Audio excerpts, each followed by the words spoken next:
Huwag kang lilingon o magkakamaling kumilos ng masama kung hindi ay magiging alaala ka na lang ng iyong ina. Teka lang pre, maghunas didi ka. Pera ba kailangan mo? Tamang-tama kakasahod ko lang kanina. Sa'yo na lahat. Talaga? Ibig sabihin, pili tayo mag-inuman mamaya?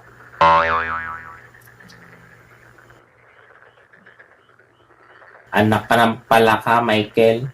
Muntik mo na ako mapaihi sa pantalon ah.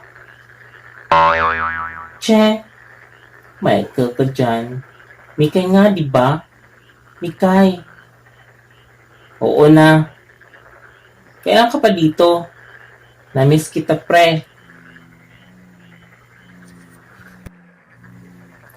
Kanina lang tanghali. Mainit pa kasi kanina kaya napagpasyahan kong hapon na lang kita pasyalan sa bahay nyo. Good timing naman dahil nakita kita dito sa tindahan ni Aling Mena. Sabi mo kanina kakasweldo mo lang, so paano yan? Di bibili ka na lang banog na inumin natin sa bahay nyo. Hehe. Ikaw talaga, kahit kailan madaya ka. Ikaw dapat ang manlilibre ng lambanog ngayon eh. Kasi sa Manila ka nagtatrabaho, mas malaki sweldo mo kaysa sa akin. Hahaha.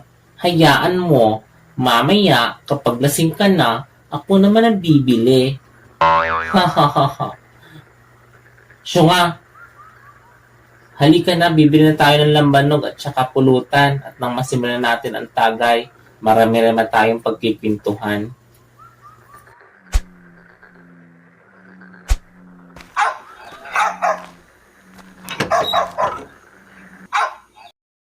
Kumusta kayo, Nanay Belen? Ikaw, Ada, kumusta ka? Okay lang naman kami, Mikay. Mabuti naman at nakabakasyon ka dito sa atin. Matagal-tagal na rin mula nung huli mong uwi ah. Ayos lang din ako, Kuya Michael. Ay, Ate Mikay pala. Ay, opo, Nay Belen.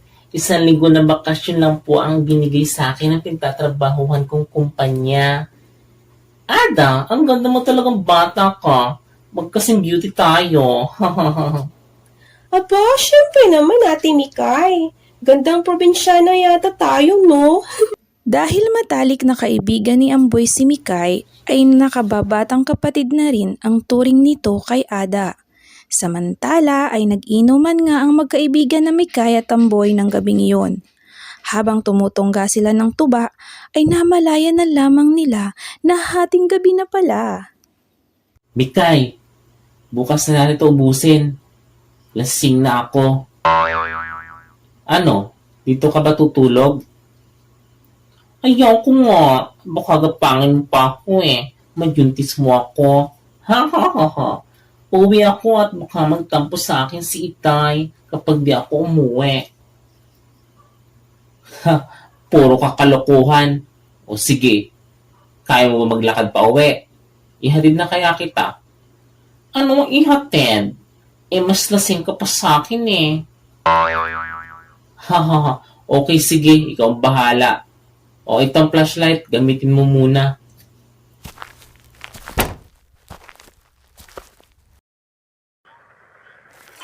Naglalakad na pauwi si Mikay nang may marinig siyang malaking pakpak na pumapagaspas mula sa itaas ng sanga ng isang malaking punong kahoy.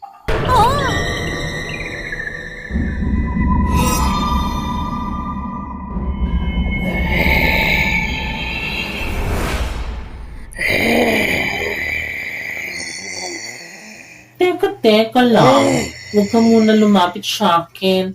Alam mo bang lasing ako, ha? At ang lasing ay lasang alak ang dugo. Kaya hindi ako masyurap kainin. Gutom ka no? Ganito na lang. Habulan tayo. Kapag naabutan mo ako, sa'yo ako. Kapag hindi mo naman ako naabutan, edi, bote nga sa'yo. Bleh! Takbo, Mikay. Takbo.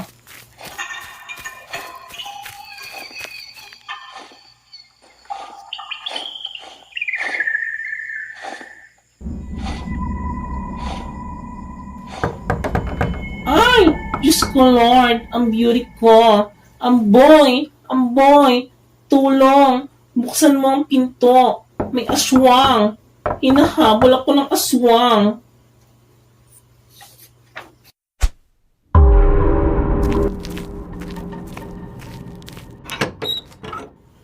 Hinahabol ako ng aswang, Amboy. May aswang sa labas.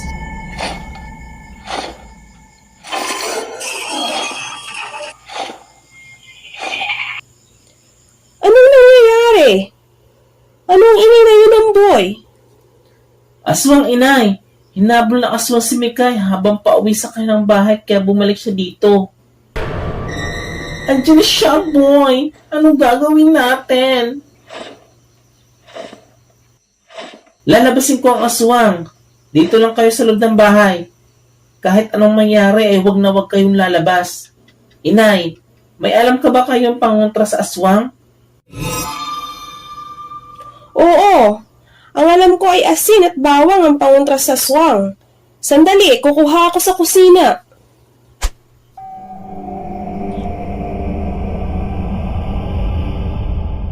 Mag-ingat ka, Amboy. Alalahanin mo, gusto ko pang bigyan mo ako ng maraming apo.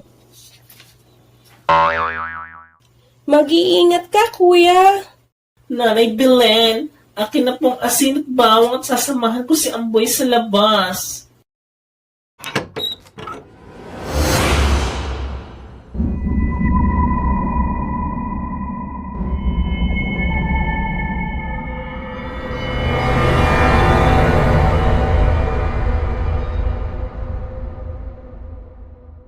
Ang lakas ng loob mong aswang ka na manggulo dito sa aming baryo. At kaibigan ko pa talaga ang iyong bibiktimahin, ha? Napakalaki ng kasalanan mo sa akin, Amboy. Pinatay mo ang aking ina. Kaya papatayin din kita. At isasama ko na rin ang pamilya at kaibigan mo. Anong sinasabi mo dyan, aswang ka? Wala pa akong napapatay sa aswang. Ikaw pa lang ang una pag nagkataon.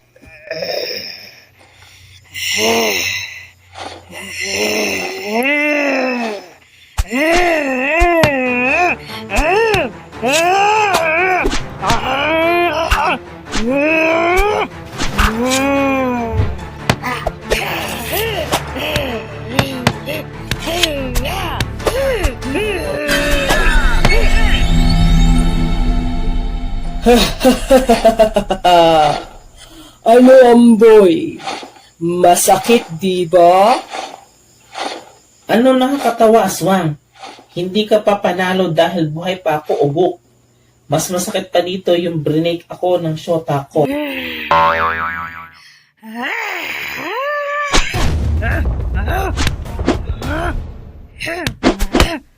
Marami ng sugat si Amboy sa kanyang katawan at patuloy ito sa pagdurugo. Unti-unti ay naramdaman niya ang panghihina at pagkapagod. Nais man niyang tumayo ay hindi na niya magawa. Amboy! Lumaban ka! Huwag kang patatalo sa kanya! Masyado siyang mabilis at malakas. Hindi ko siya kaya, Mikay.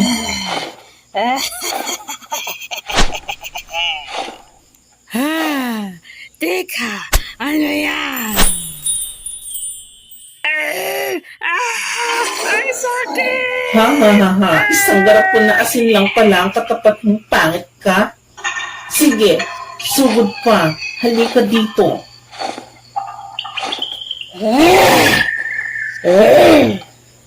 Babalikan ko kayo at sisiguraduhin kong sa susunod nating pagkikita ay mapapatay at makakain ko na kayo ng pamilya mo. At ikaw rin na bakla ka! Aba, tumir ka pa talaga ha? Ito pa, bawang para sa'yo, impacta ka. Aray ko naman, ang sakit! Ito palang pangit ka eh. Ha? Amboy? Yes, Amboy!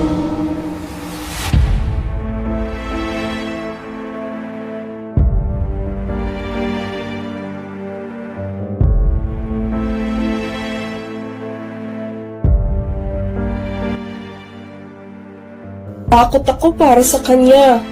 Baka mahawahan siya ng pagkaaswang.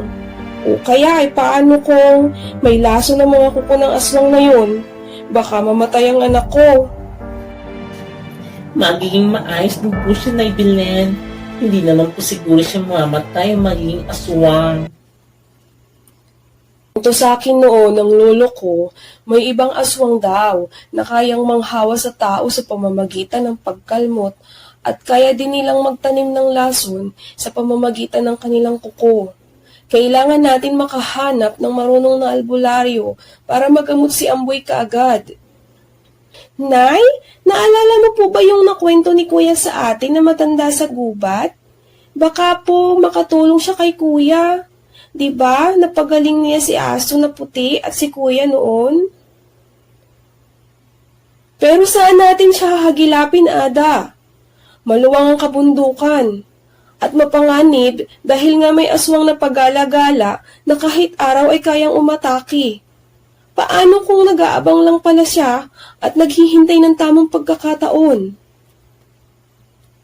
Alam ko kung saan siya pupuntahan, Inay. At isa pa, wala tayo mapagpipilian. Kailangan natin sumugal. Kailangan natin mahanap ang matanda na iyon, Inay. Kung tayo na, Ada, hanapin na natin siya habang may oras pa. Kailangan ni Amboy ng tulong niya. Base sa mga nabanggit nyo kanina, ang matandang iyan lamang sa kagubatang may kakayahan kumamot kay Amboy. Sige, tayo na, Mikay. Andito na yata tayo, Ate Mikay. Kaso, hindi ko nga pala natanong noon kay Kuya kung anong pangalan niya. Basta ang alam ko lang, ay isa siyang ermitanyo. Ay, naloko na. Teka, ako ang tatawag. Lolong Ermitanyo! Lolong Ermitanyo! Andito ka po ba? Kailangan po ni Amboy ang tulong mo. Nakipaglaban po siya sa aswang kagabi at marami siyang sugat ngayon. Pakiusap po, tulungan mo po siya. Lolong Ermitanyo, ako po ang kapatid ni Kuya Amboy. Pakiusap po, magpakita ka po sa amin. Kailangan po namin ng tulong mo. Masyado kayo maingay. Nangagambala nyo ang mga nilalang ng dilim. Halina kayo. Dalhin niyo na ako sa kanya ngayon na. Ay! Kabayang palaka! Naku, pasensya na po. Nagulat po ako. Salamat po at nagpakita kayo sa amin. Ako po si Mikay, ang kaibigan ni Amboy. Ito naman ang kanyang kapatid, si Ada. Ikinalulugod ko na makilala kayo. Ako si Artemio. Pwede niyo na ba ako dalhin kay Amboy ngayon? Kailangan niya ng manggamot bago pa kumalat ang lason sa kanyang katawan. Ay, opo, tayo na po.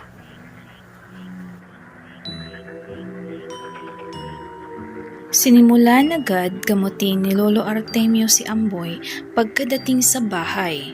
Nakabuka ang mga palad nito na nakatapat sa mga sugat ni Amboy habang may ibinubulong-bulong sa hangin na siya lamang ang tanging nakaririnig at nakauunawa.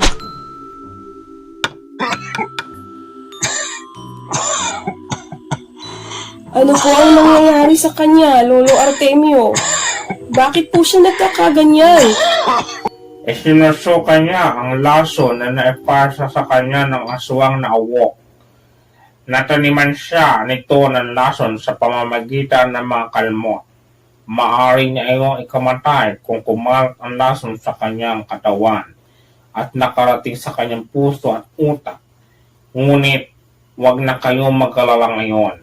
Ligtas na siya. Maraming salamat po, Lolo Artemio, sa pagtulong mo sa aking kaibigan. Pero, ano po bang awok? Ang awok ay isang uri na aswang na may kakayahang mag-anyong baboy o baboy ramo. Mabangis ito at malakas lalo na kapag gabi o kabilugan ng buwan. Lolo Artemio, sinabi po ng aswang na babalik siya at uubusin kaming lahat. Naghihiganti po siya kay Kuya Amboy sa pag-aakala na si Kuya ang pumaslang sa kanyang ina. Maraming salamat po, Lolo Artemio. Iniligtas niyo po ulit ang aking buhay sa pangalawang pagkakataon. Tama po si Ada. May paraan ba po ba para malabanan ko ang aswang na iyon? Takot ang aswang sa asin at bawang. Isa yon sa pwede niyong ipanlaban sa kanya o gawing pangontra. Ngunit hindi iyon sapat para matalo mo siya, Amboy. Tanggapin mo ito.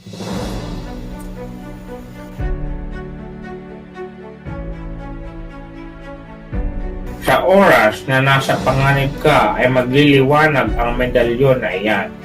Tanda na kailangan mong maging handa. Bibigyan kanya ng iba yung lakas at kakaibang bilis. Palalakasin din niya ang iyong pakiramdam. Sa gayon ay makakaya mo nang lumaban sa awok na iyan sa oras na magbalik siya. Salamat po, Lolo Artemio. Pero nangangamba pa rin po ako dahil hindi po ako marunong makipaglaban.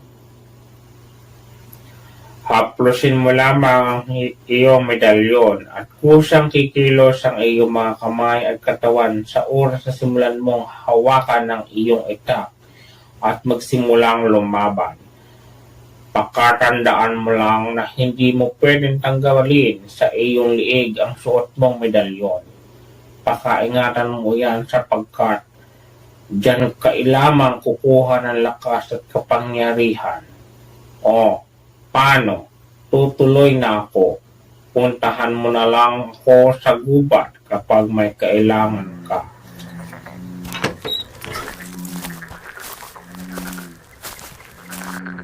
Sumunod na gabi ay masayang kumakain ng hapunan si Namboy nang biglang may kung anong malaking bagay ang bumagsak sa bubungan ng kanilang bahay. Andiyan na siya! Dumito lang kayo sa loob ng bahay. Ako na ang bahala sa pangit na aswang na iyan. Mag-iingat ka, Kuya. Tawagin mo lang kami kung kailangan mo ng tulong namin, ha?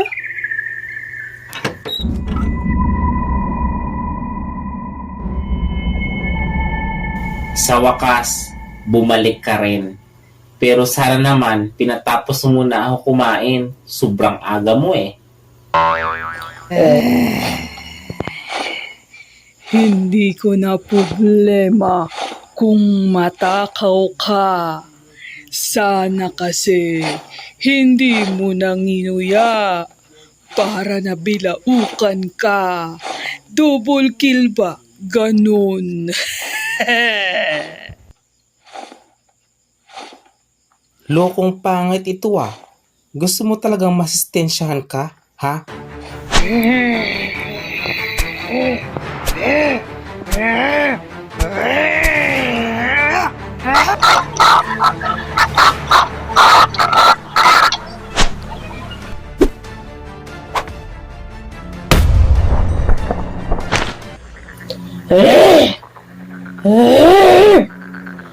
Kakaiba ang mga kilos at lakas mo ngayon.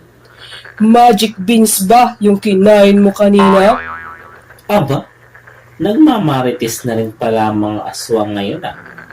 At bakit ko naman sasabihin sa'yo, ha? Pangit? Mas malakas ka ngayon at mas mabilis kaysa nun huli tayong naglaban. Pero, tatapusin kita ngayong gabi nito.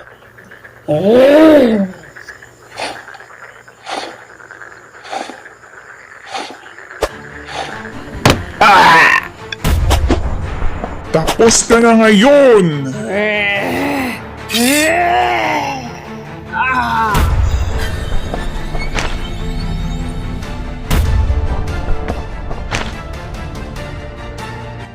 Salamat, Pintas, sa tulong mo. Ito ang unang laban na magkasama tayo at alam kong hindi ito ang huli. Magaling, Amboy. Pinahanga mo ako sa iyong katapang at kahusayan sa pakikipaglaban. Tama ka. Hindi ito ang huli mong laban. dahil maraming mga nilalang ng dilim ang gustong magkasik ng lagim dito sa lugar na ito at mga karapit-bahay. At hindi ako nagkamali sa pinasa sa iyo ang medalyon ko. Simula ngayon na ikaw na ang tutugis at papaslang sa mga kampo ng kadiliman.